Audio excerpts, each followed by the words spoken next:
Now, let me invite you to session 1. All our presentation and discussion sessions will be moderated by a session chair. The chair of session 1 is Ms. Paloma Merodio Gomez, Vice President for Subsystem of Geographical Information, Environment, Territorial, and Urban Planning at the National Institute of Statistics and Geography in Mexico. Ms. Gomez oversees the work of National Subsystem of Geographic Information, Environment, and Urban Planning at INEGI, focusing on generating high-quality, accessible information for decision-making. In December 2017, she assumed the presidency of the United Nations Regional Committee on Global Geospatial Information Management for the Americas. With this, I'd like to invite Ms. Gomez to take the stage for session 1. Thank you very much, and good morning to you all in Korea. Good afternoon, good night in this side of the world. I'm really glad to be here with all of you today with this first session of the International Conference on Official Statistics. So this session has the objective of reviewing how integrated data to inform decision making can help disaster resilience and response. In this session, we hope to highlight how several actors within the global ecosystem working to achieve the overreaching aims of the 2030 Agenda for Sustainable Development, the Sendai Framework for Disaster Risk Reduction, among other global agendas, are underscoring the need for coordinated action. And in examining the importance of data to support the goals and targets of Sendai Framework, there is a strong need for national statistical systems, national disaster risk reduction offices, national geospatial information agencies, and other stakeholders within the national environment to coordinate their actions to simultaneously improve disaster resilience. And to do that, I want to introduce this session showing you a video that I will ask Andres, please show the video while I continue speaking. And this video is a video from Mexico, and it tries to simulate how a hurricane, it's a hurricane that will approach the area of Cancun in Mexico, and you will see how here we're approaching the Yucatan Peninsula, and if you can see there will be a red trajectory that the hurricane is supposedly to follow. And when we look at this trajectory where the hurricane will approach land, we start looking at this map where we can see the hotels and all the buildings in Cancun, and it is with the use of geospatial information integrated with statistical data that we can know this hurricane to how many people will approach. This is the center of Cancun City, and we see in red all the hospitals and the schools that the hurricane will pass. So once we integrate geospatial information as well as statistical information, we can know how many inhabitants will be affected, how many blocks will be affected, how many schools, how many hospitals are there. And with this, we can have a more integrated response in case of a hurricane. So this is just an example of the value of integration of statistical and geospatial information. And for this, we have today invited several speakers from around the world to join us in this discussion, where we want to value the critical importance of establishing and building agile and resilient data and statistical systems that can respond effectively in times of crisis.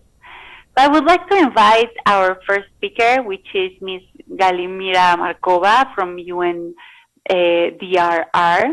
And Ms. Markova is a statistician with the United Nations Office of Disaster Risk Reduction, where she works on disaster risk analysis and is a chapter-led author for the 2022 Global Assessment Report on Disaster Risk Reduction, the GAR. She has extensive experience in disaster statistics and policy, advice both at national government level and within international organizations. So Ms.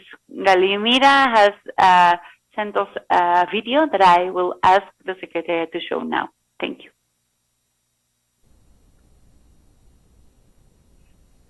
Thank you very much for this opportunity to be part of this international conference on official statistics. Despite the difference in time zones, I'm delighted to be joining this session with this video intervention. And the COVID-19 pandemic has made it tangible to all of us that disasters of any type are not really confined to one sector, one location, or one community. We've seen how quickly they can transform into global crises with long-lasting and catastrophic consequences, be it social, economic, or ecological. And faced with uncertainty, complexity, and volatility of this unprecedented scale, it is so important that our statistics systems remain resilient and agile. This is because data is key. Implementing strategies for risk-informed and resilient development requires functioning information systems that can provide reliable statistics that are timely, accurate, disaggregated, gender-sensitive, and openly available. In this line, the monitoring of the Sendai framework has created new requirements and has set new standards for data collection and for the reporting of disaster impact data at national level. It is carried out by member states with the support of the UN and in close alignment with the Sustainable Development Goals. So without further ado, I would like to give you the breakdown of where we stand with the Sendai framework monitoring process and what this framework stands for.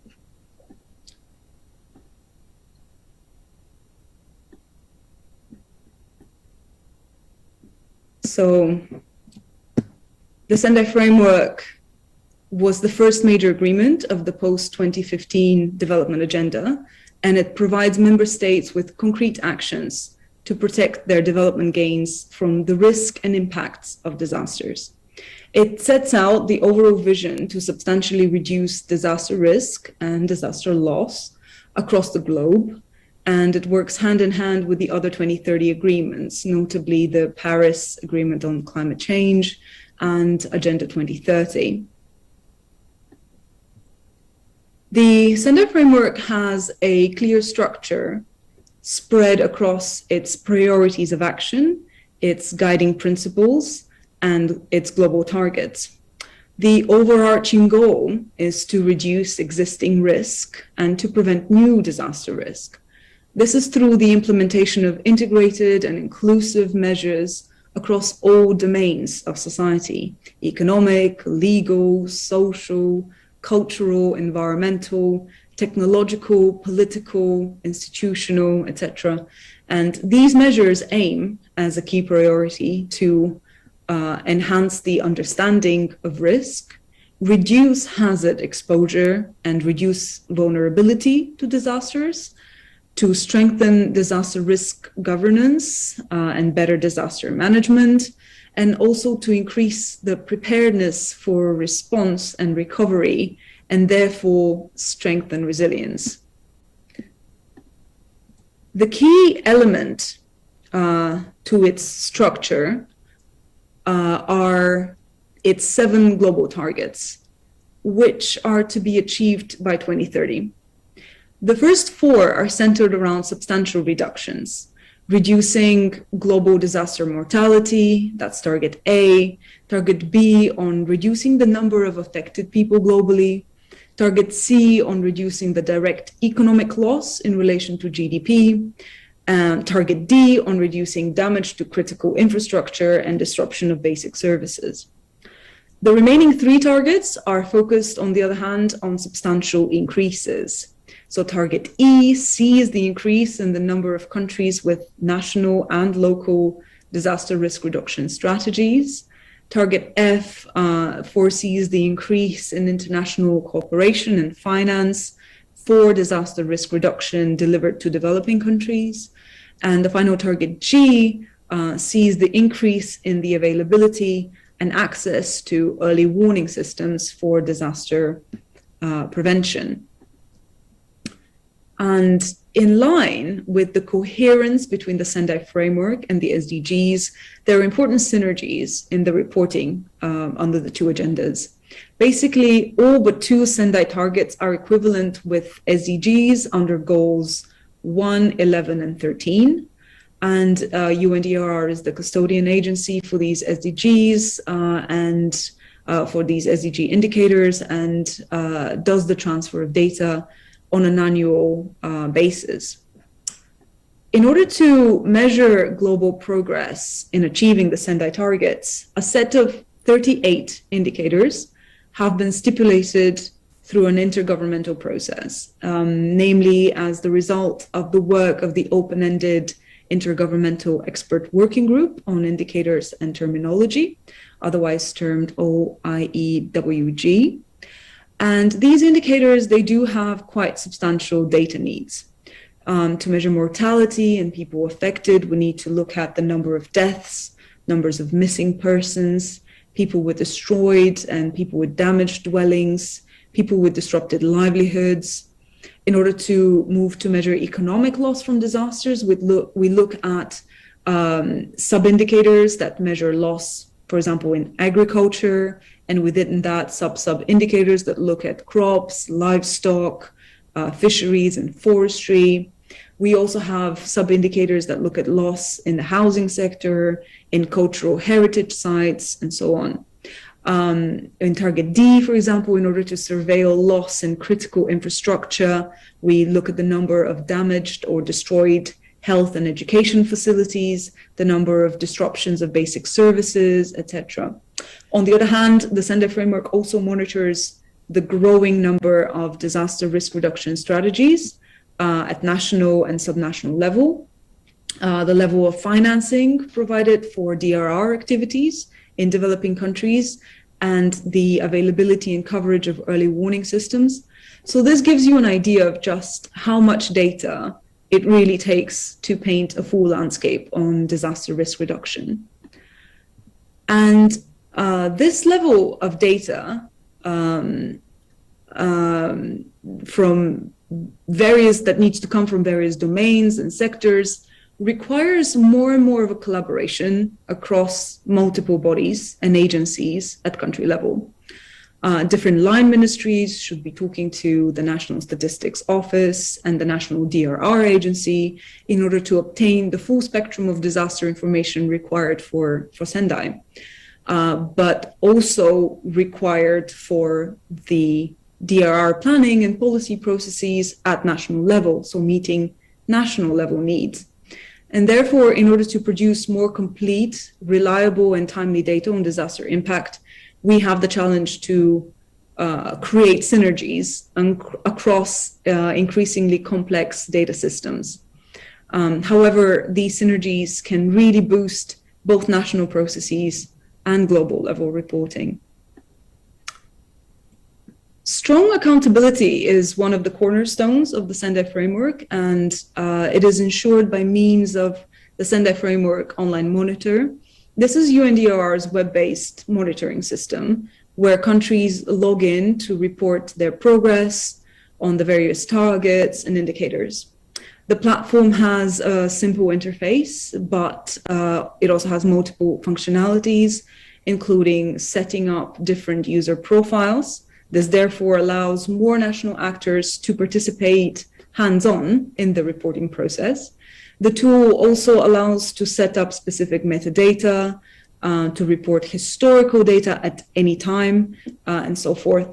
And so the Sendai indicators are intended to be objective and comparable across countries and time, and to provide a measure of progress at national level, while also revealing global trends in the reduction of risk and losses. When it comes to progress made, so far, a total of 153 countries are using the Sendai Framework Online Monitor to report on at least one indicator, and a total of 68 countries have so far reported across all 7 targets for at least 1 year since 2018. And we are seeing a steady growth in these reporting numbers since the launch of the process back in 2018. This said, 4 years into the process, we're also seeing some of the challenges. Improving data quality, scaling up the rate of reporting and not losing momentum, ensuring, for example, that COVID-19 impacts are also duly reported, improving data dissemination, making sure that there is reverse feedback after reporting. These are all important aspects to improve on. On the other hand, there are also multiple opportunities in the horizon.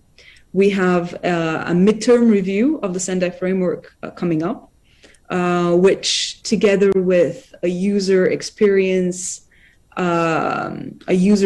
review is going to see some enhancements and improvements added to the online systems, and they will be all user-based. And this will improve the ease of reporting for countries mainly. UNDR is also working to support countries in the setup of national disaster loss databases, which will be fully interoperable with the Sendai reporting tool, and it will also automate a great deal of the process.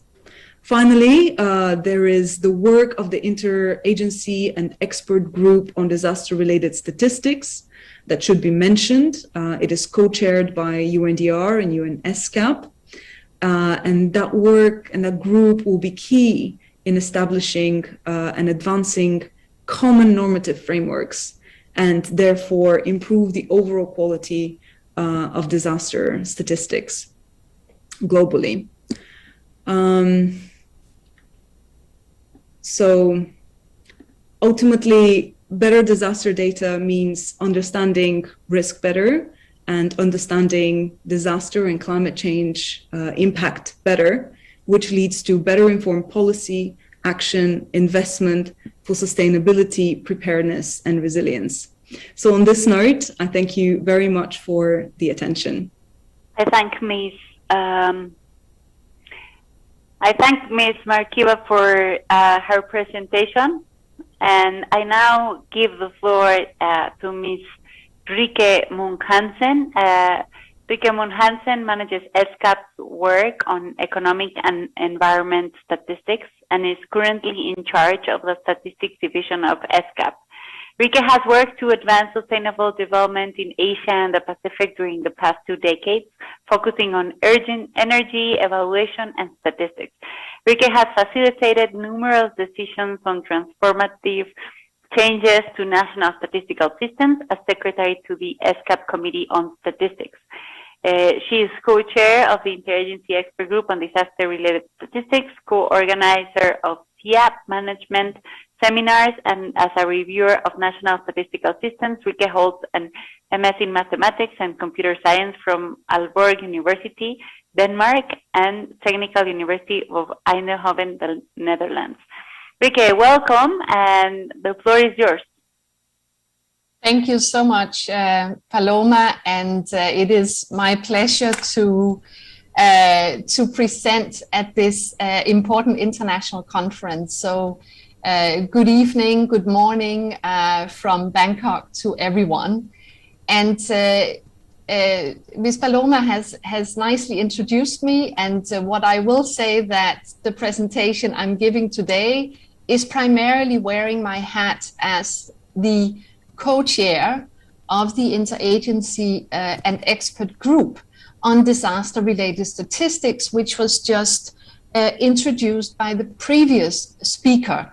And in that sense, the presentation we've just heard provides an excellent context to the presentation I will give here today, because I will focus on the work of the Interagency and Expert Group on disaster-related statistics, which is put in place partly to improve the quality of the Sendai framework monitoring.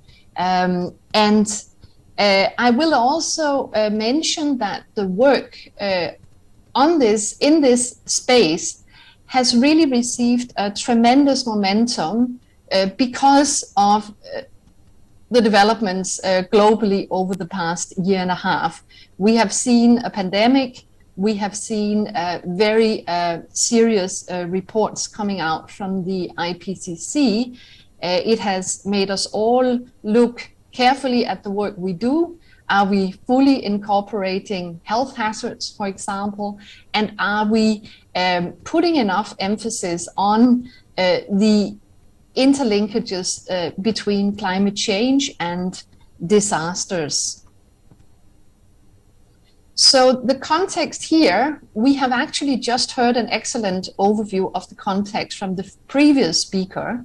So what I will just focus on here is that the work on disaster-related statistics that is ongoing and has been ongoing for some years is focusing very much on this institutional collaboration that we've also just heard the importance of.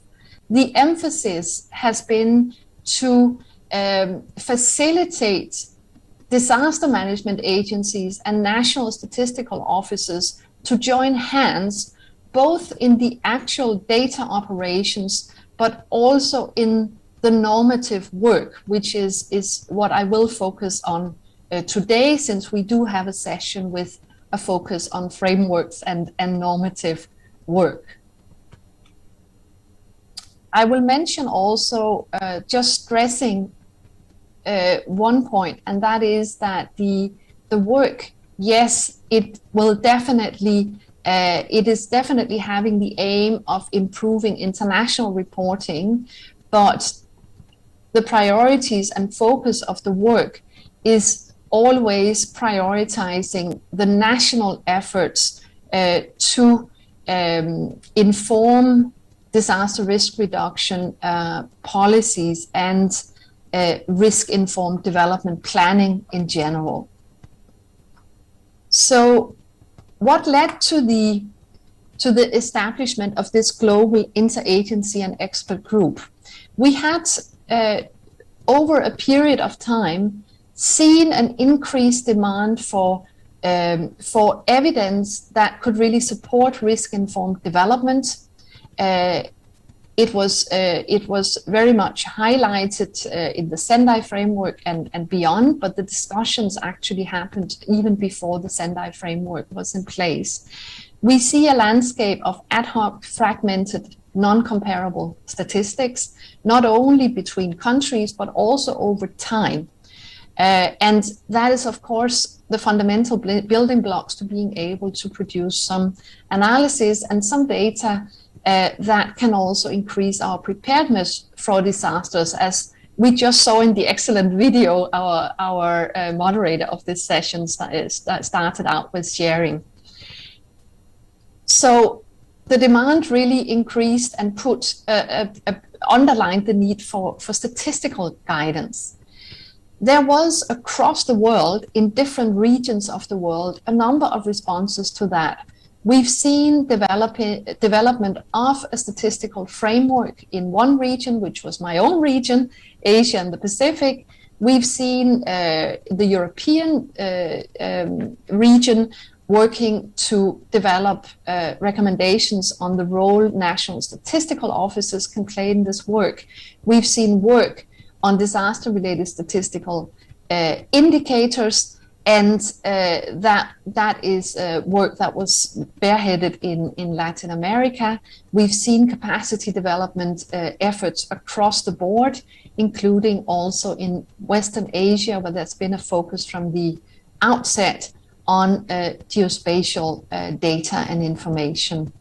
So the global reflections which took place eventually in the Statistical Commission was a need for a statistical framework which is internationally agreed, and a need for a global forum and a network that can meet regularly to discuss both the use and production of disaster-related statistics.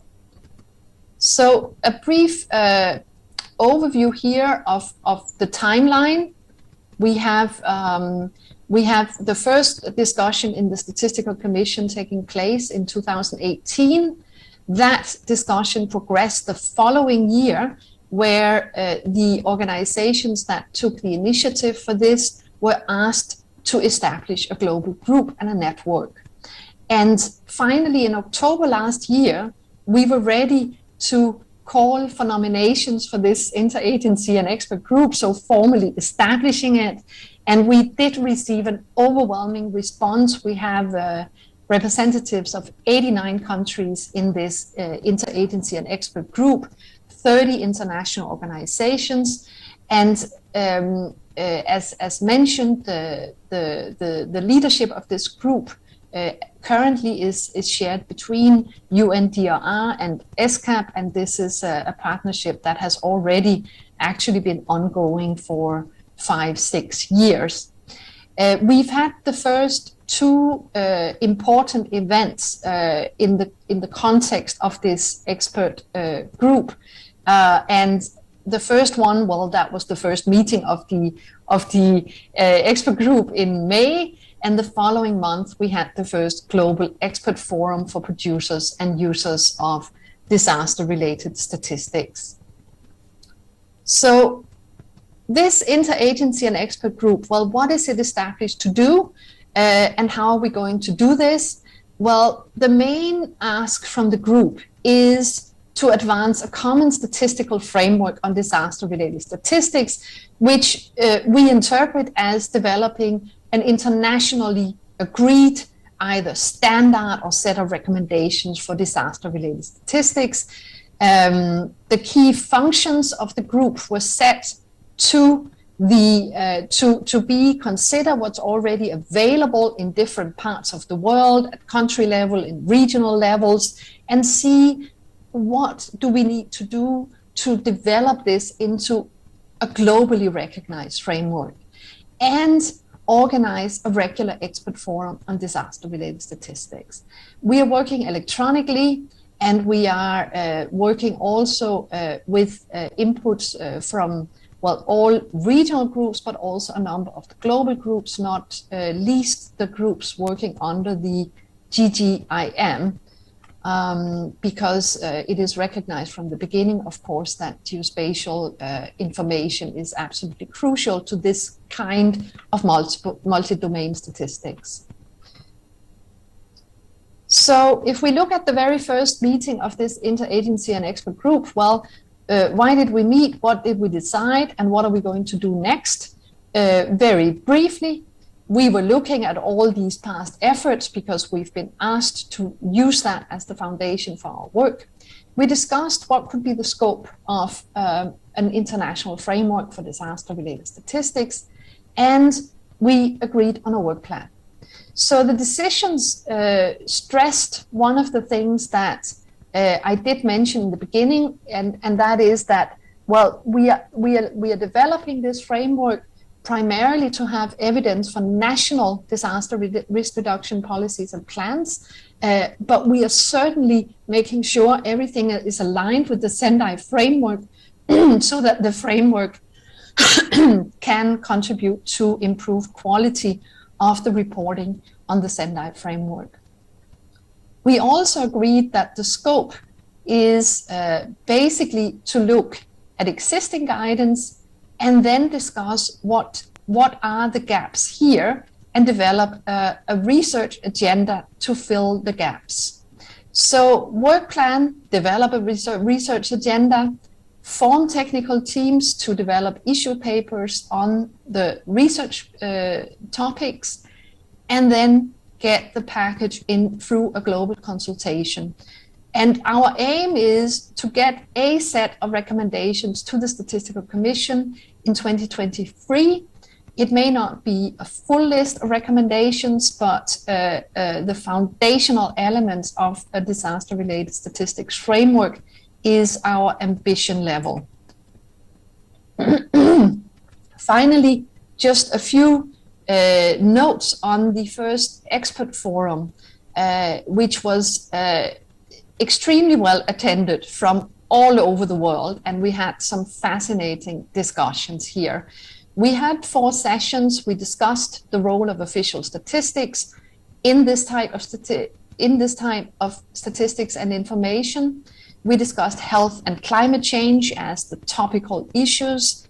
We had special focused discussions on the geospatial dimension, and we had discussions, what does it take to better inform policy with statistics? And I put in bubbles some of the key highlights here, some voices from the expert group. There was a lot about integration and interoperability. So just linking back to the introduction remarks by our session chair here. We talked about integration, both in terms of people, behaviors, institutions, data, IT, legislation, concepts, operations. We talked about the need for partnerships, private sector, public sector, academia, science, mapping. We discussed to quite some depth the potential of the statistical offices in getting much more into this game, and especially when we talk about quality, the basic legislative platforms for statistical operations is something that makes statistical offices a natural center point to facilitate data-related work as a national data steward, and the potential of geospatial information, Earth observation data was highlighted, I think, across all the sessions, even though we did have a dedicated one to that. And of course, health, climate change popped up across the board as well. So this is the status of the work at the moment. We are currently working on the research agenda for the further work, and I look forward to working with many of you going forward in this important work. So with that, Paloma and everyone, thank you very much, and back to you, Paloma. Thank you very much for this presentation, Rike. You now show us a bit of what is happening in terms of how to work in the international arena. You mentioned the Interagency expert group. I was really glad to hear about UNGGIM, since I'm very honored to have co-chaired the past session last week of UNGGIM, and all of these groups that are really trying to coordinate all of these actions. And I really like the roadmap that you show in terms of where we're at and where do we need to go. So what I'm hearing from Ms. Markova and from you is about coordination, about integration, and how to achieve that. So to move on with the presentations, and we will have time at the end to discuss a bit about this. Now I want to give the floor to Mr. Yong Chang-Yung. He's the Executive Director of ICT Data Science Research Division, and he has a PhD in Applied Statistics from Korea University. He has experience as Vice Chair, Working Party on Measurement and Analysis of the Digital Economy, Committee on Digital Economy Policy of the OECD. And he has multiple publications and research in terms of artificial intelligence, understanding statistics, big data. So we're very pleased to have here Mr. Yong Chang-Yung. Please, you have the floor. Thank you, your kind introduction to me. Good morning, everybody. It's a pleasure for me to be here with these distinguished panelists. I wish to share the Korean experience and my personal perspective on what we should do together in the age of data economy. Most of the panelists have presented about the disaster-related topics. I'm going to talk about data governance. Today, I would like to divide my presentation into 3 parts. The first one is governance of data and statistics. And the second part is about the benchmarking of the several countries. And the last one is issues and discussions. This is a table of the country rankings for the COVID-19 index and performance indicators. You can see the South Korea is the top ranked with a much higher score. What's the secret? I think it's the COVID support system. We have the automatic COVID-19 support system in Korea. Before the system was introduced, infected person movement analysis took 24 hours because it is manually by the staff, but now it can be done just 10 minutes. And also cooperation between agencies used to be telephone conversations before, but now they exchange the information in real time through the system. It was possible to share data in real time because the 3 COVID-19 acts were revised February 2020.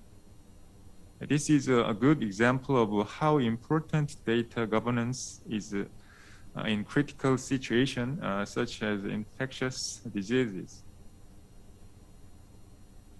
Now, let's turn to the topic about the statistical production environment system. Although not as deadly as COVID, statistical production is also in a difficult situation. As you know, all panelists are experts in official statistics. We are literally in danger of increasing survey costs and falling response rates. There is also an increasing demand for timely official statistics production. Naturally, there is a need to utilize new data sources such as administrative data and company data. And new big data analysis methodologies are emerging. These environmental changes indicate that traditional statistical governance, such as standard industrial classification, statistical quality control, and approval system also need to be changed to cope with digital transformation. Recently, we all agree that data is core competitiveness, regardless of business and government. The public sector is also experiencing a variety of concerns and challenges regarding data governance. Governments in major countries are competitively establishing national data strategies and appointing chief data officer for each organization. So, is data something that is inherently different from statistics? However, we already know from the dictionary definition of data and statistics and from practical experience that the relationship between the data and statistics is inseparable, like the head and tail of a coin. This is a related concept about related to the statistics and data. You can see the data and statistics is very tightly relationship each other. Now let's look at how other countries are trying to solve the link between data governance and statistical governance. Statistics Canada is actively involved in establishing national data strategies.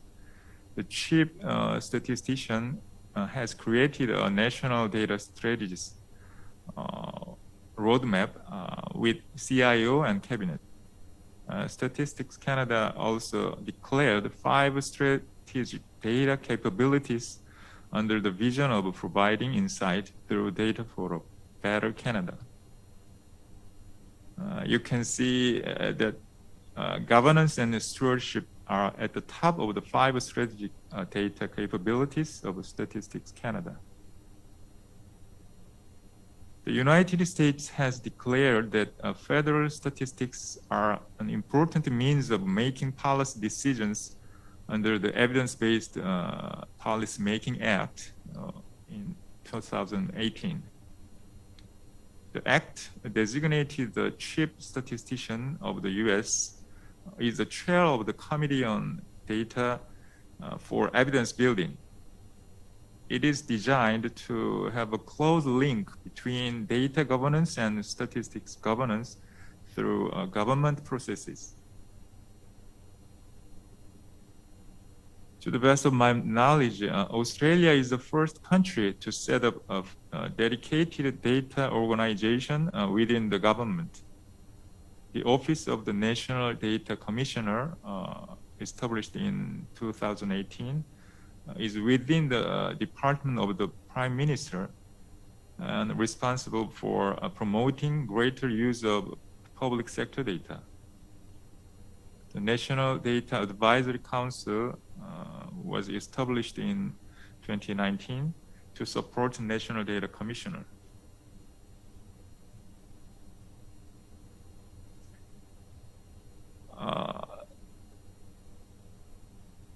There are 9 advisory members of this council. 3 of them representing government are the Australian statistician with the Information Commissioner and the Australian chief scientist. This means that the role of statistical organizations in data governance is very necessary and important. In addition to the 3 countries introduced here, I have looked at the example of about 10 countries, which can be divided into 3 types. You can see these tables. Active collaboration type, like Canada, practical work cooperation type, like the US case, and others are parallel type. Korea belongs to the parallel type. Public data utilization and data-based policy making are taken by the Ministry of Interior and Security, and another Ministry of Science and ICT is in charge of promoting the data industry. Now it's time for all of us to think about the natural questions raised from my presentation about data governance and statistics governance. I'm going to ask 3 questions to all of us. Which type of governance is the best for building a data economy? What is the most effective way to enable data sharing within the government? How can we design the framework for data and statistics governance at the national level or international organization level?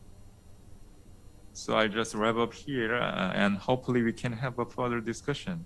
Thanks a lot for listening. Thank you very much for your presentation and for posing those questions that are really relevant, and maybe we can share with all of the panelists at the end of this session so we can discuss. You said 3 very relevant questions, and I would like to come back to that once we are done with the presentation. So right now we have one more panelist that I will introduce, and then we will review the material before going to the discussion. So our last panelist is Ms. Ola Awad. She's President of Palestinian Central Bureau of Statistics. Dr. Ola Awad is an active member of the Palestinian community, regionally and internationally, with over 20 years of experience working on various topics, including modernization of statistics.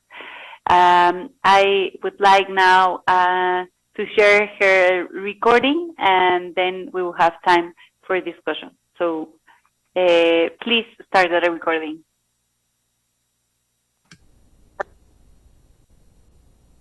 Hello, everyone. My name is Dr Olawad. I'm the Chief Statistician of Palestine and the co-chair of the high-level group for partnership coordination and capacity building for statistics for the 2030 Agenda for Sustainable Development. I'm very much delighted to join you in the first session of the International Conference on Official Statistics, discussing the role of data, the statistical community, and the national ecosystem.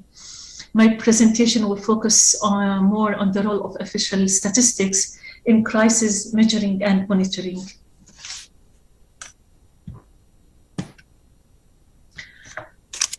World and statistical agencies face challenges.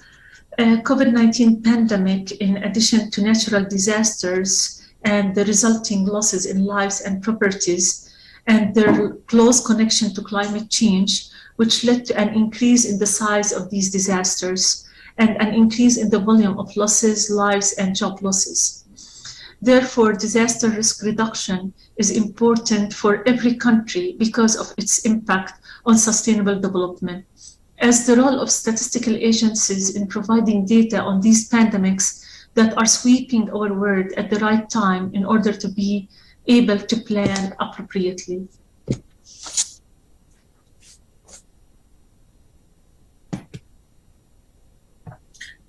We view risk as an opportunity for developing the statistical agency's experience, rethinking how to set priorities based on real needs. It's time to really focus on the new alternative working mechanism and on collecting data virtually.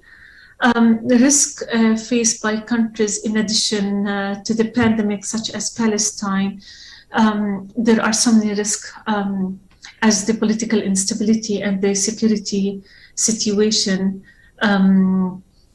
which caused by the Israeli occupation, that brought more challenge in addition to the pandemic and the work of the statistical agencies in providing relevant and reliable data.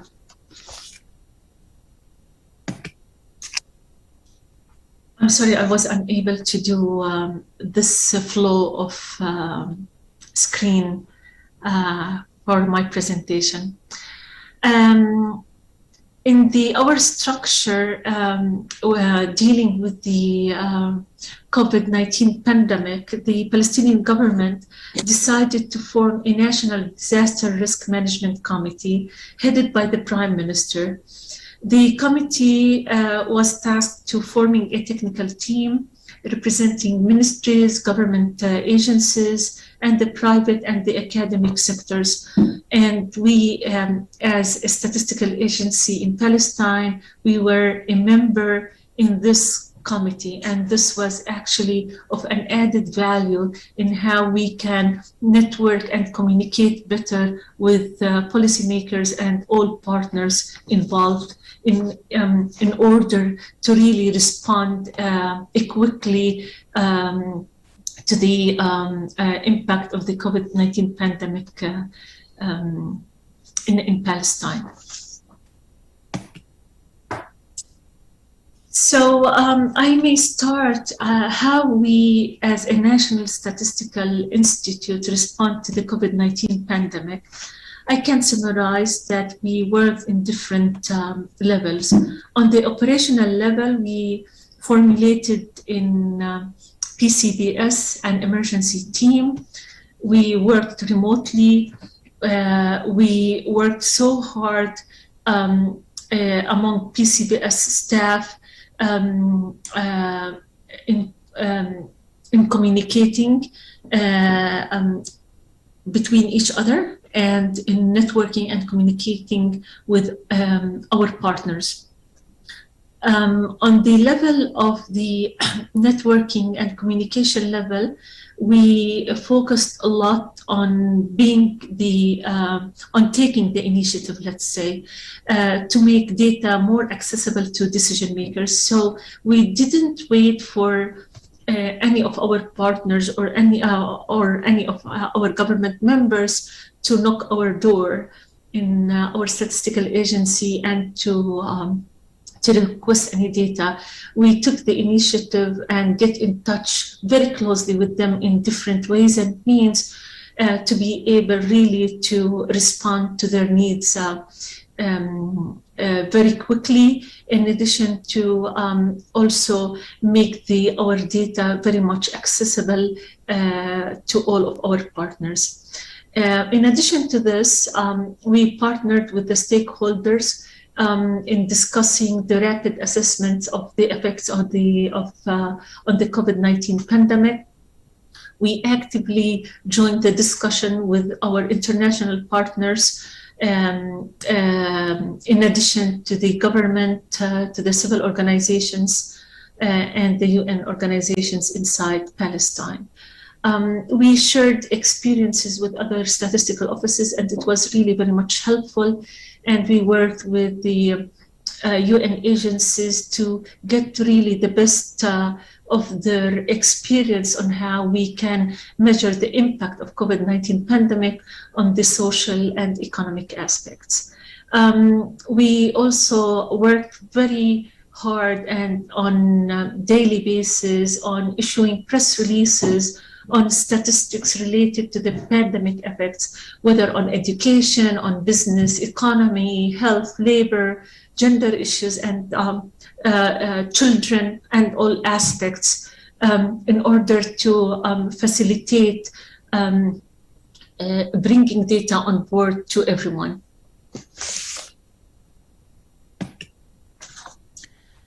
On the technical level, we, as NSO, we shared the updated economic forecast for the 2020 in light to the current outbreak for the pandemic.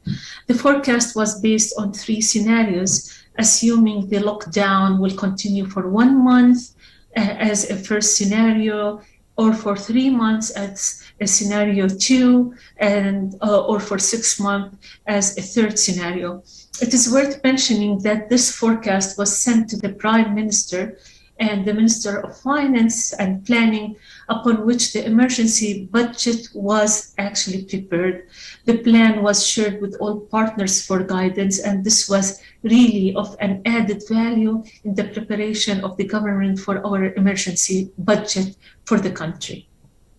So, and this how we were really very much close to all of our partners in that perspective.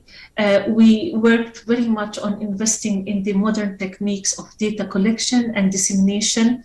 Especially, we were unable to go for physical data collection.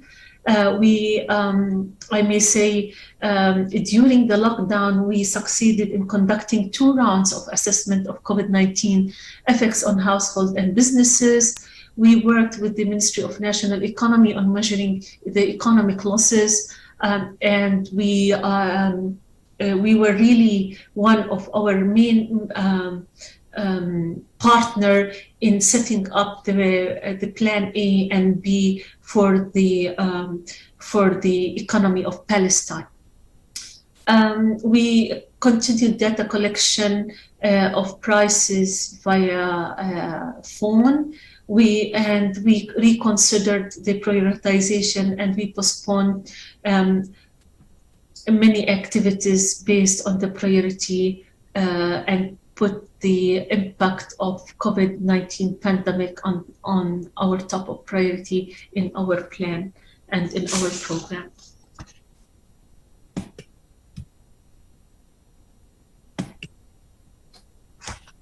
So how we were able to cope with the changes, I mean, we just kept continue working. In addition to that, I mean, we weren't ready as a statistical agency to work remotely, and it was really an opportunity to develop our national strategy for the development of statistics from one hand.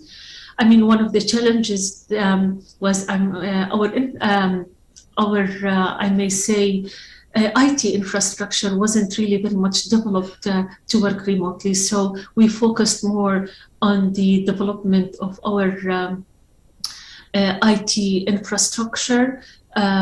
We developed our national strategy for the development of statistics based on the modernization of statistics, working more on the data interoperability and data stewardship, and focus more on communication with our partners. So networking, communicating with partners in different ways and means was actually our main focus on working during the crisis of the pandemic.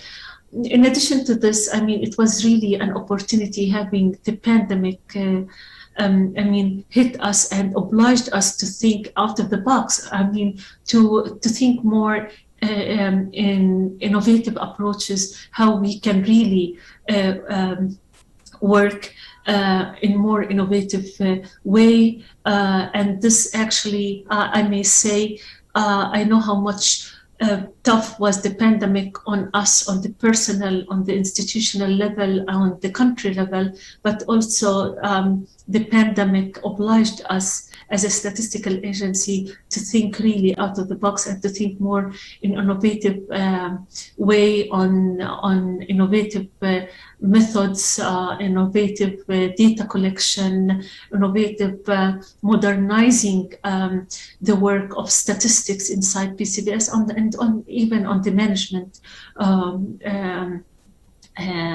the management of the institution too.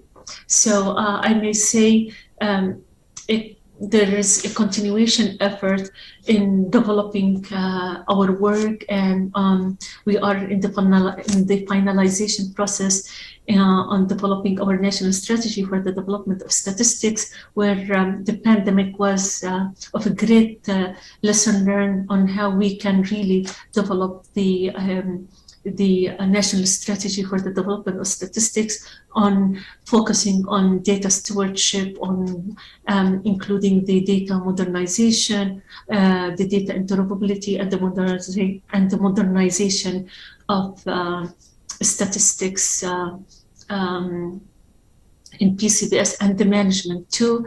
In addition, on focusing on communication and partnership.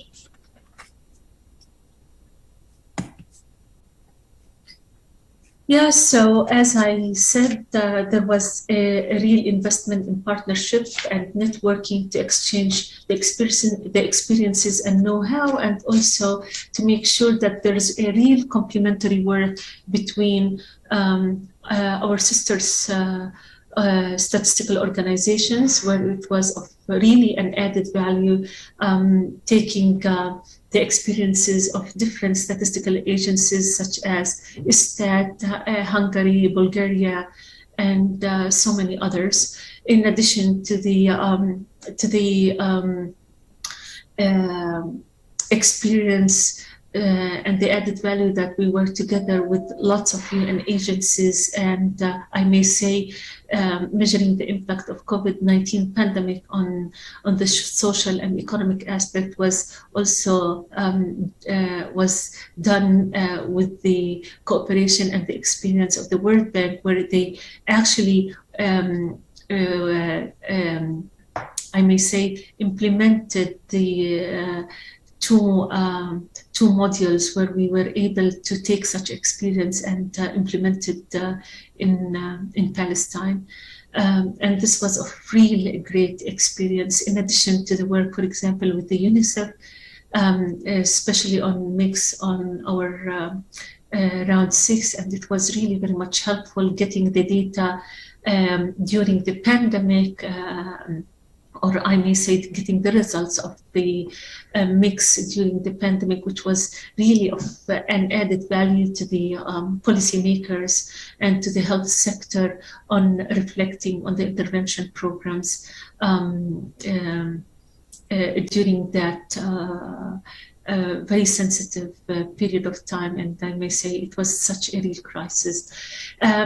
It wasn't really easy to cooperate with the private sector, but we were really very much happy that, I mean, when we knocked the door of the private sector, they were very much willing to cooperate and share and communicate with us. And also from our side, we were really very much open also to respond to their needs, to their data needs. And that was really very much of an added value. And it has been also reflected on our national strategy for the development of statistics. So from the pandemic, we succeeded to provide data in time of the crisis, and we developed a wonderful platform, SDG platform, and we took this initiative and experience from the Statistics Italy, and we succeeded also with the private sector and with the work with the UNSD and DFID on the development program, that we succeeded to share such platform with all the ministries, government institutions, and all of our partners, that they are able actually to access such platform, and also to get actually reports from such platform. And it was really a great initiative during the crisis that we succeeded to develop, and still we're working on more on further development for such SDG platform, where we can actually enrich it with the government plan. So in order to measure the progress that is made in the country on SDGs. We have also within the government, we succeeded to develop the COVID-19 data hub, where we updated, and we have actually more of data maps, and it was also an added value, and it has been shared with all of our partners and stakeholders, and it is also accessible on our website.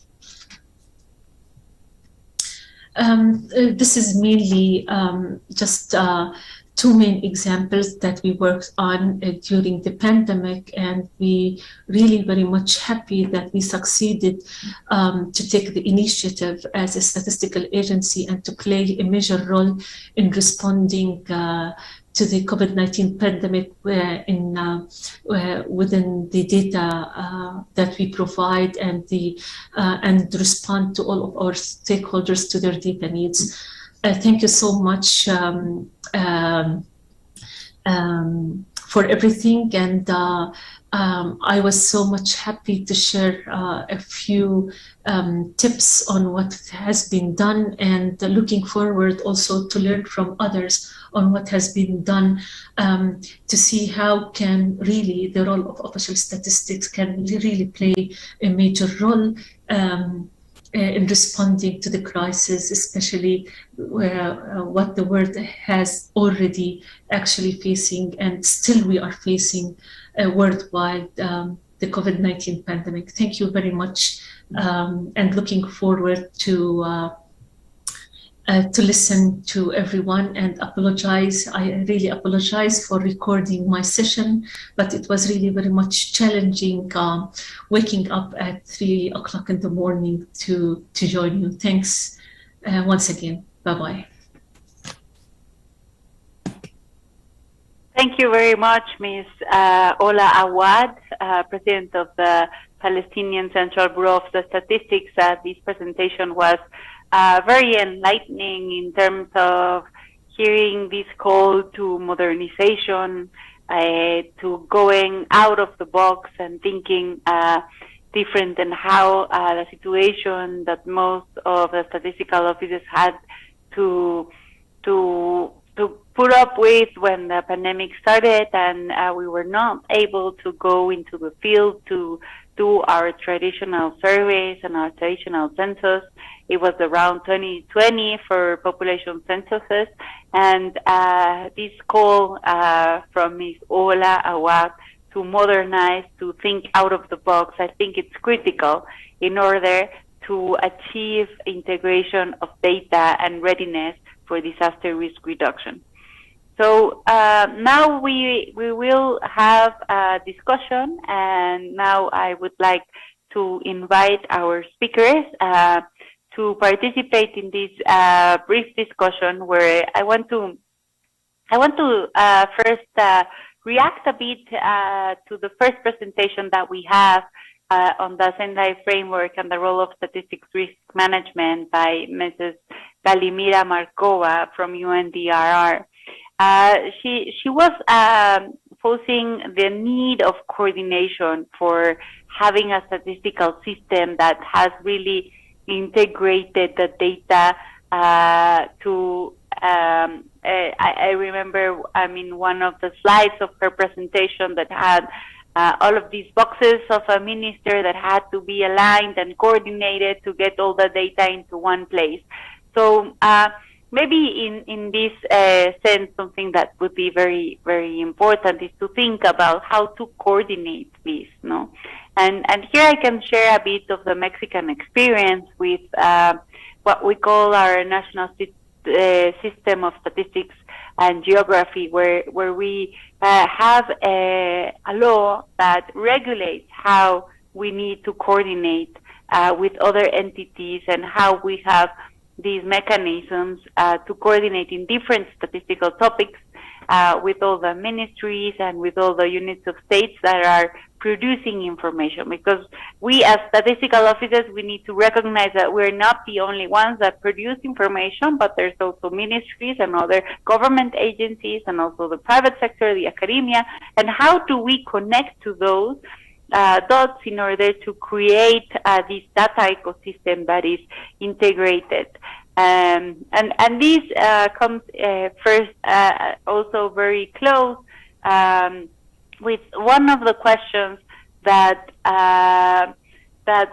were posed by Mr. Yong Chang-yung in his last slide, where you talked about what is the most effective way to enable data sharing within the government. So you were asking these issues for governance framework, and how do we really entail the most effective way to enable that data sharing. So, this is, I want to open the microphone to our panelists to respond in terms, I have shared how the Mexican government does it in terms of we have a law that coordinates all of these, and we have a system in place that INEGI is in charge to coordinate, the National Statistical Office. But going back to this question that was posed in Mr. Yong Chang-yung presentation, how do we coordinate in the most efficient way to share data and enable this data ecosystem for disaster resilience? And so I will open the floor, but I just want to remember to everyone that is watching and connected live that they can pose their questions, please, in the chat. So we will have several rounds of questions. So please put your questions, and we will go to them lately. Okay, so who wants to go first? Ms. Rique, would you like to respond? This is a question that Mr. Yong Chang-yung posted, so I was wondering if you can tell us, in your perspective, how you have seen countries doing this efficiently. Yeah, thank you very much, Paloma, and thanks also to Mr. Young for posing this question, because this is a question that goes way beyond the topic of the session. Actually, the broader issue of data coordination within national data ecosystems, and also this emerging role that we are talking a lot about, and some countries are pushing and leading. And this is this issue of data stewardship and the kind of role that national statistical offices may take on in that regard. And I think we heard a very good example also from Palestine of how, partly prompted by the multiple sort of crises that we've all seen during the past year and a half, that we have a statistical office that's really getting out of its shell, so to speak, and reaching out to players in the rest of the data ecosystem to an extent that we haven't seen before. This is also a trend that we see here in Asia and the Pacific, that many statistical officers who may have been thinking actually for the past decade or so, we should transform our data operations so that they're more in tune with some of the opportunities that the current data landscape actually gives us. We've seen a very large number of countries finding alternatives for physical data collection. We've seen countries that are increasingly using, well, the internet, but to get responses, but we are also seeing the pickup of alternative data sources, simply to be able to continue business operations during a pandemic.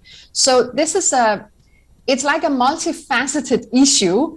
And when we talk about efficient data sharing arrangements, well, we do have to look at a few things that, you know, that requires us all to be cautious also. The whole issue of data privacy is one, and a very big one.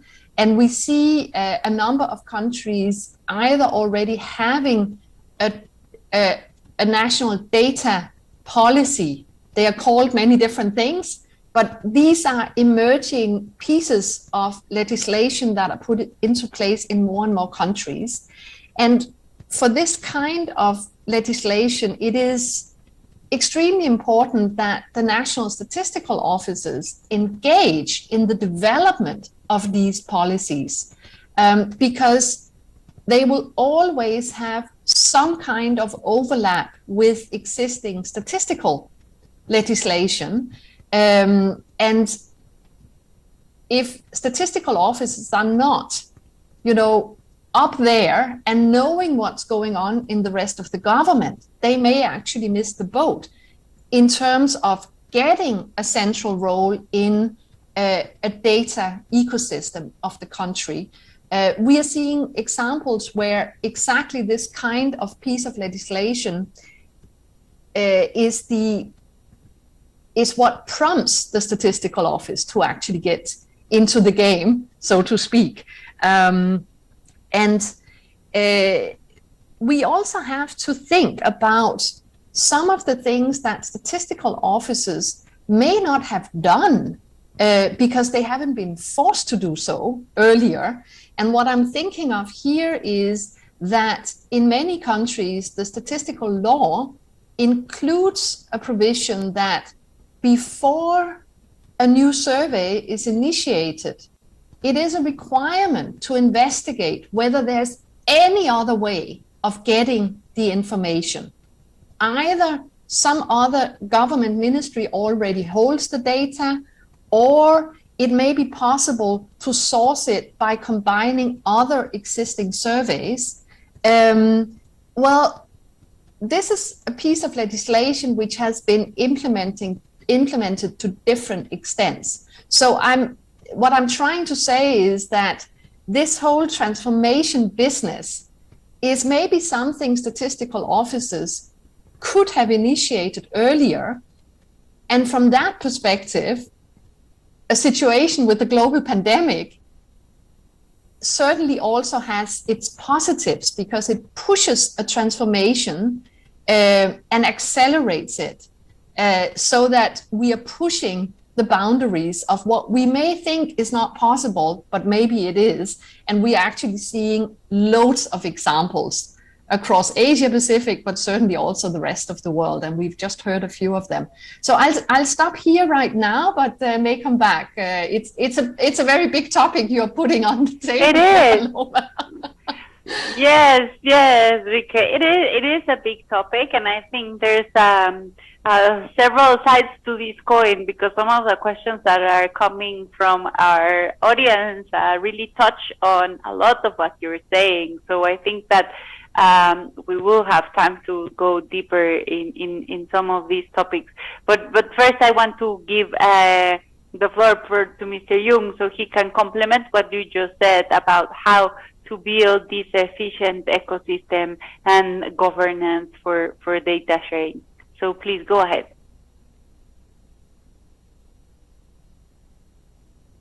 I ask to the panelists because I don't know the answer.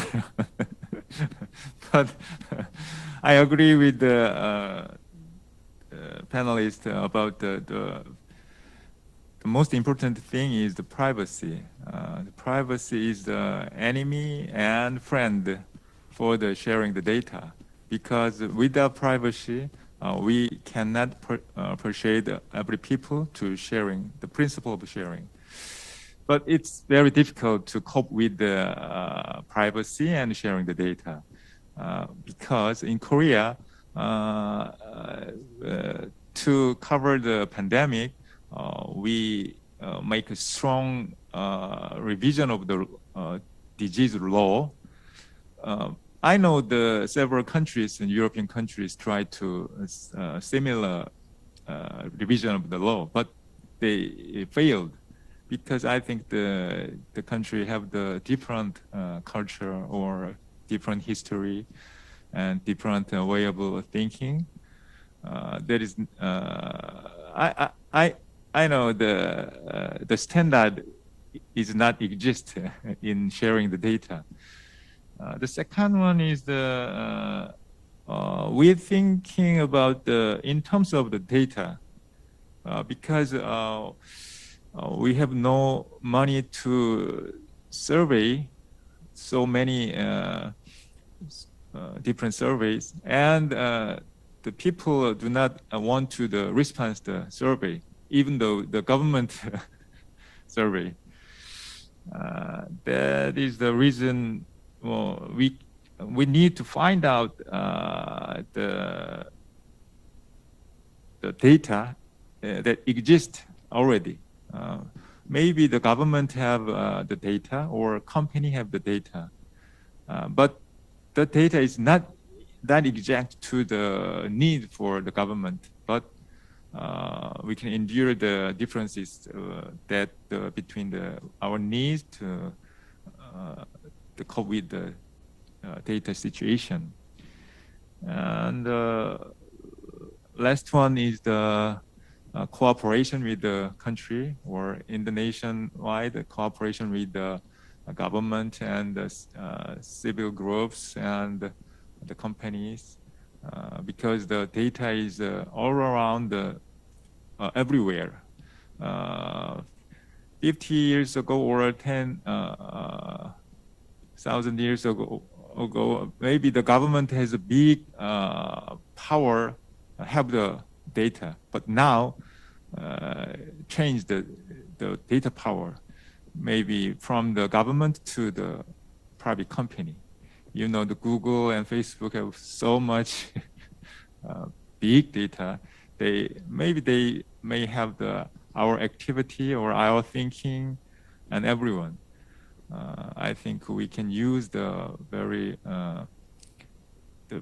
corporate companies' data to cope with the pandemic or any other disaster, such as economic disaster or a cultural disaster and so on. That's all. Okay. Thank you very much. I think you touch on several issues that are very relevant. So the first one, it's about privacy, and privacy, it's a huge topic by itself. I think we can organize one session on privacy issues and confidentiality of statistics. So this is a huge topic that it's very relevant, and it's relevant. I guess it will be more relevant every day because this touches on your second point about how data is being generated in all different kinds of sources, and now and it's something that is not only important for statisticians or for national statistical offices, but also for the citizens and the public in general. How do I protect my data, and how do I cooperate and provide the data, but with all of these restrictions of privacy? So this is a huge topic that needs to be addressed, of course, for data sharing, for also enabling different entities to share and to interact without losing confidentiality of the informant, right? And then I think this connects also to the second point that you were discussing, and that also Rike mentioned about what is this balance, or how do we start talking about physical data collection versus alternative data sources? And I think here is where you pose these questions for the government in terms of, yes, before you were the owners of the data, but you're not the owners anymore. So how can now a National Statistical Office work with the modernization of statistics? And this is something that I was also talking about from Ms. Olawad's presentation, in terms of thinking out of the box.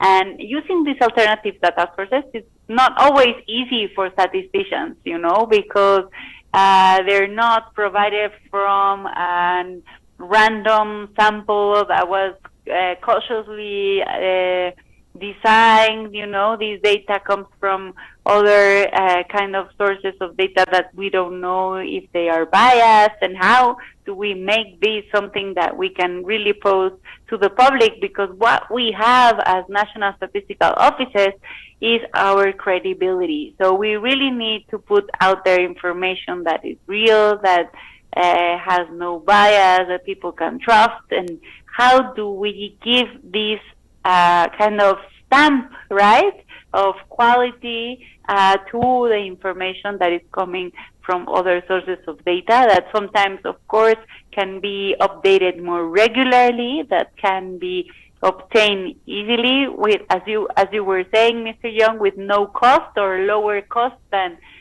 what it would cost the traditional data.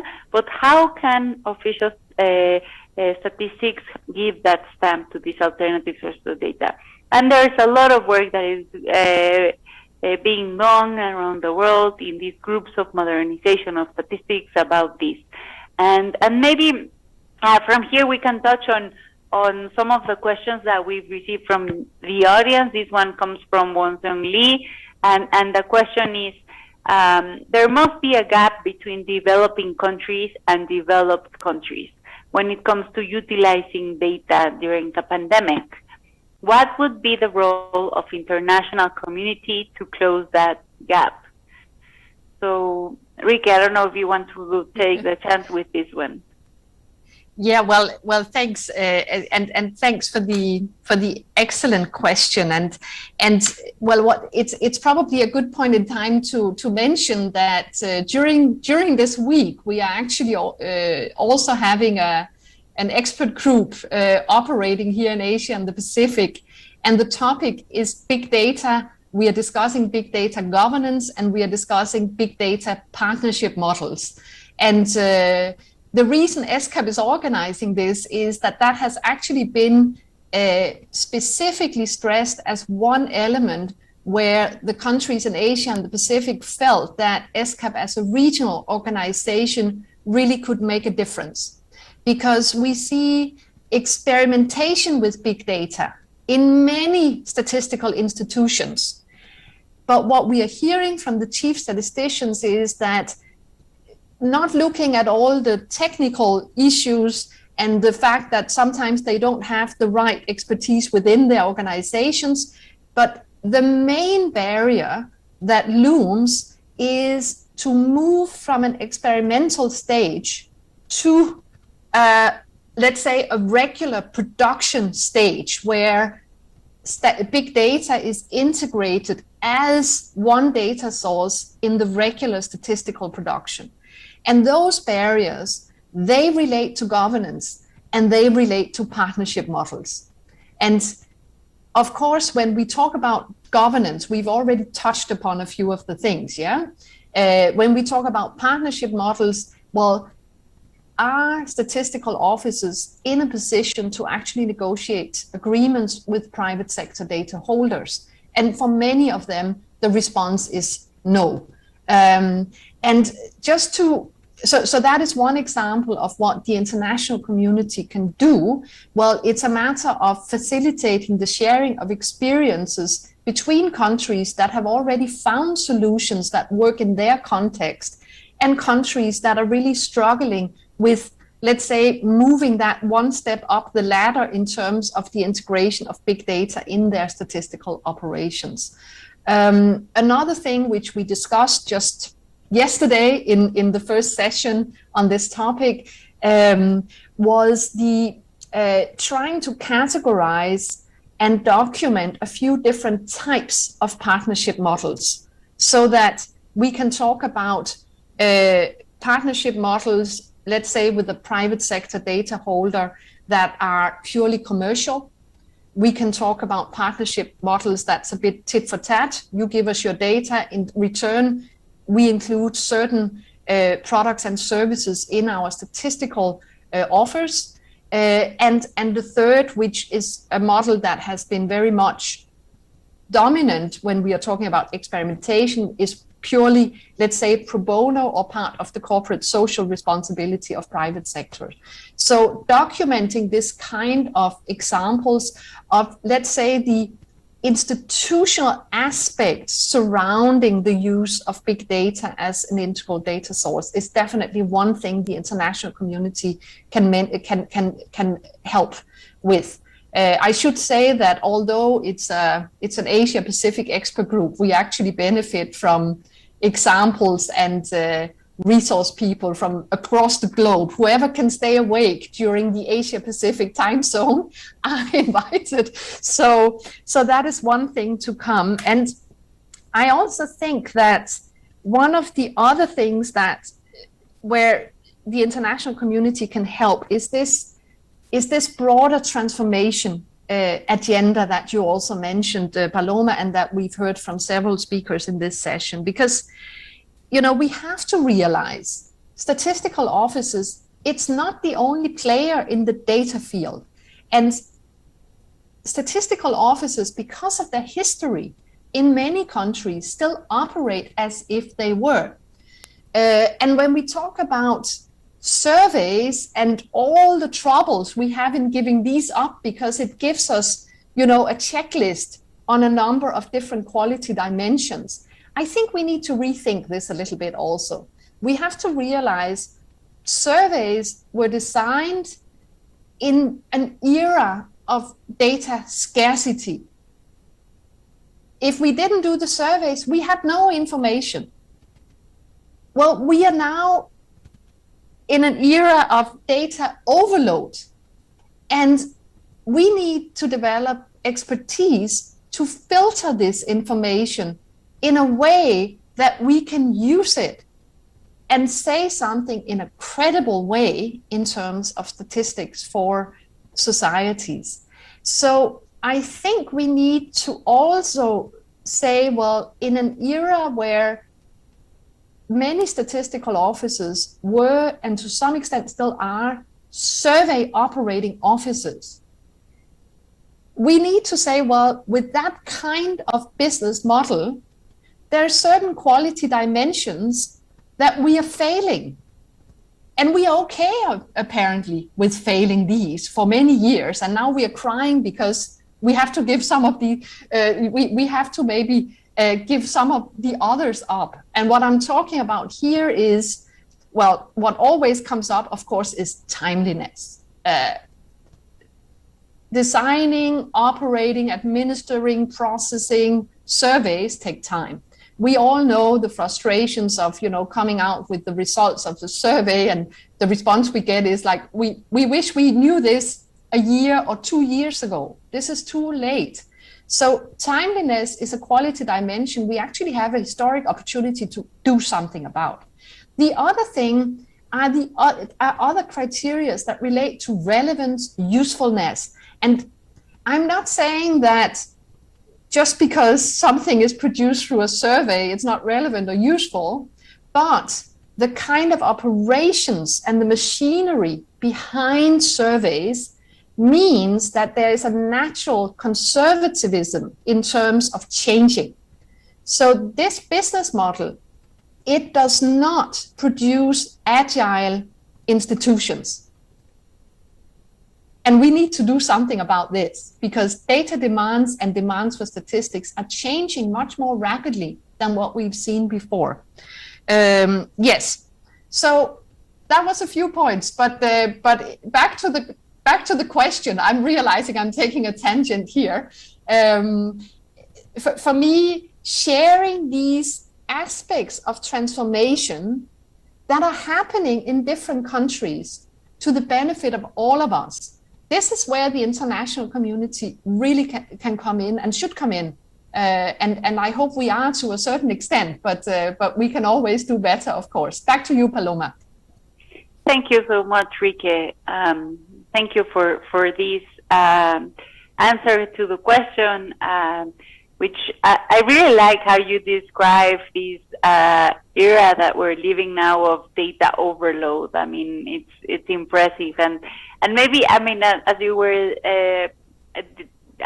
talking, I was thinking it's the era of data overload, but also of the era of demanding users. Right now, users are very demanding, and they won't wait 10 more years for the next data on population. They want things fast, and they want to update the information, and they want to use it also for national development and public policy. And with all of these new sources of data, I think we cannot take the chance to keep doing things as we used to do before, and not take advantage of the new data sources to close that gap, to close that gap between the provision of statistics to in terms of how national statistics usually do things very rigorously, but also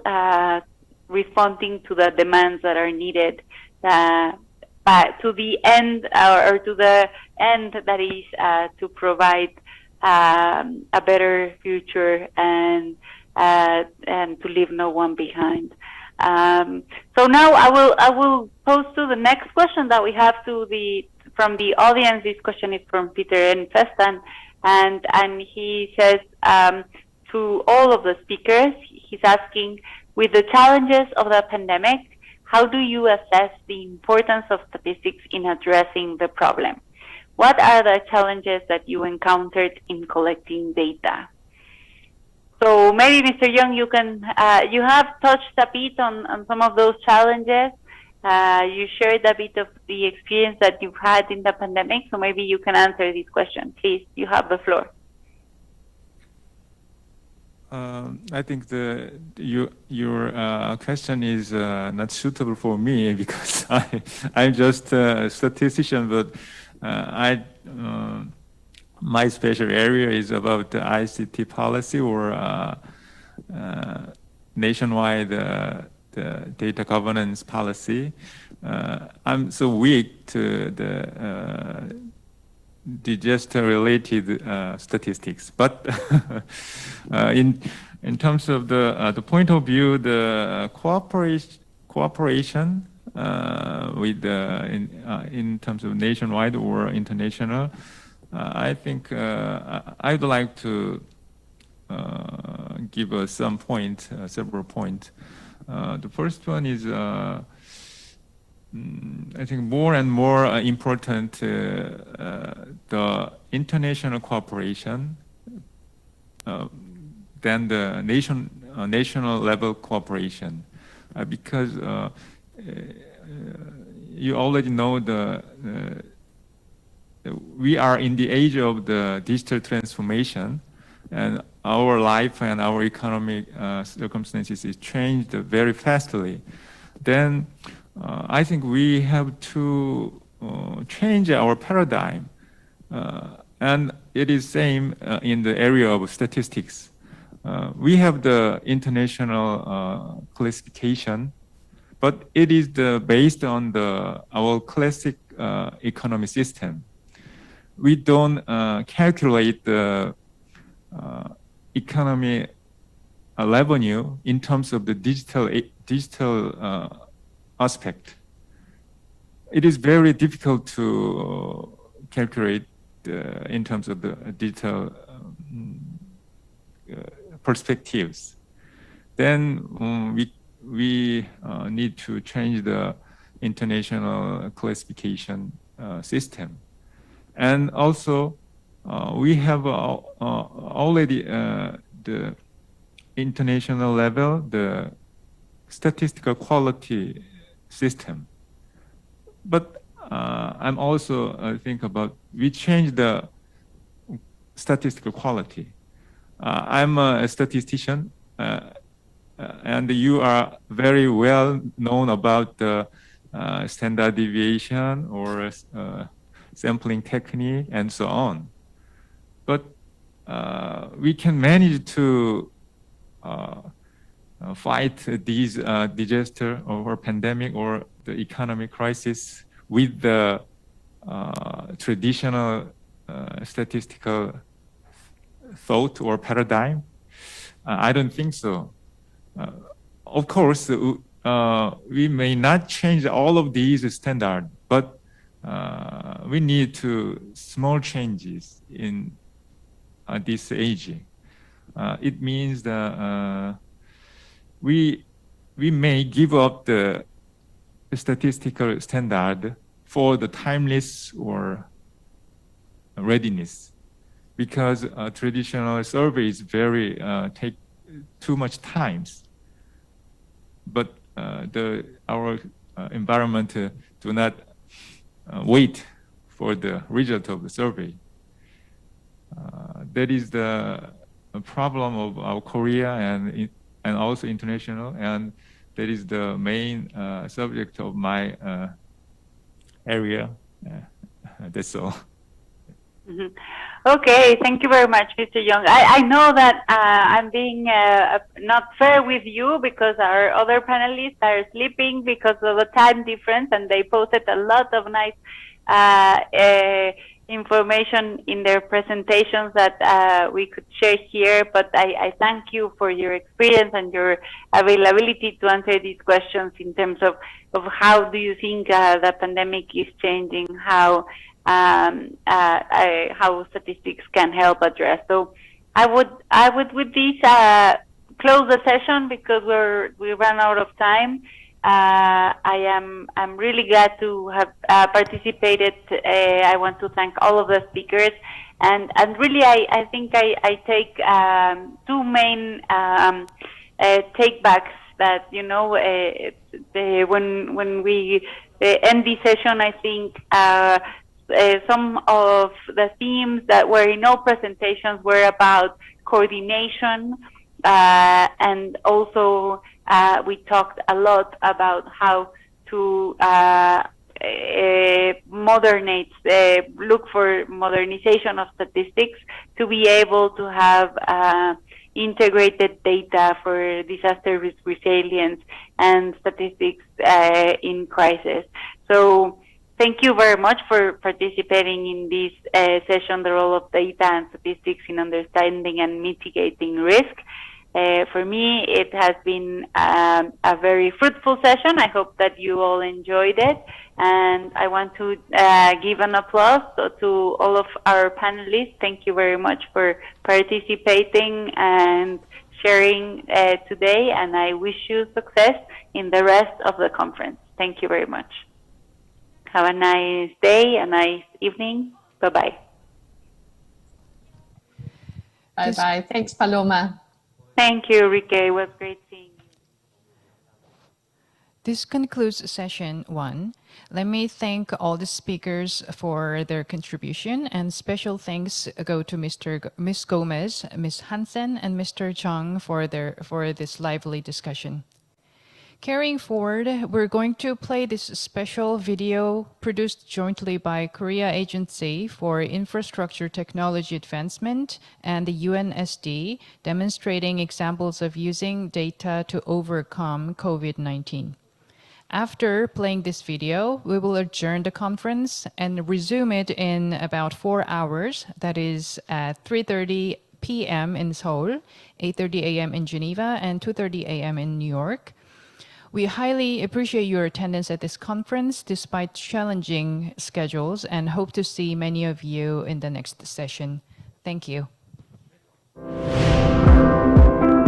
The entire world has encountered a crisis due to COVID-19. Moreover, the world is struggling to fight against the mutant viruses that continue to break out. We ought to prepare for not only COVID-19 but also other potential viruses that can arise in the future. We are required to refocus on the quarantine system again. Whenever a confirmed case of COVID-19 occurs, what epidemiological investigators do? Identify places visited by confirmed cases. Contact tracing. Identify potential sources of infection. Identifying areas at risk of infection and establishing quarantine measures takes a long time as the implementation must be done by humans. Since large-scale outbreaks lead to exponential increase in data processing load, more time and workforce are required. The more time it takes for epidemiological investigation and analyses, it is inevitable to see an increase in weaknesses in the quarantine measures against COVID-19. K-Quarantine Solution can handle problems that the existing quarantine measures cannot solve. It is a system developed in accordance with diverse overseas environment. Based on Korea's COVID-19 epidemiology investigation support system, which has been globally recognized for its excellence. The Korean epidemiological investigation support system automatically presents where the confirmed patients have been and the areas at risk of infection within 10 minutes based on AI analyses. In addition, for a facility at risk of group infection, the QR code-based electronic registry system enables the quick identification of persons contacted by confirmed cases. People who self-quarantine can manage their health condition through the Safety Protection app and prevent further spread of diseases by safe self-isolation. K-Quarantine Solution can contribute to decreasing unnecessary wastes of time and workforce while establishing efficient quarantine policies. In addition, even if a large number of confirmed cases occurs, our capacity of analyzing the data of 100,000 people per day allows us to deter infectious disease and prevent proliferation of the virus by carrying out rapid epidemiological investigation.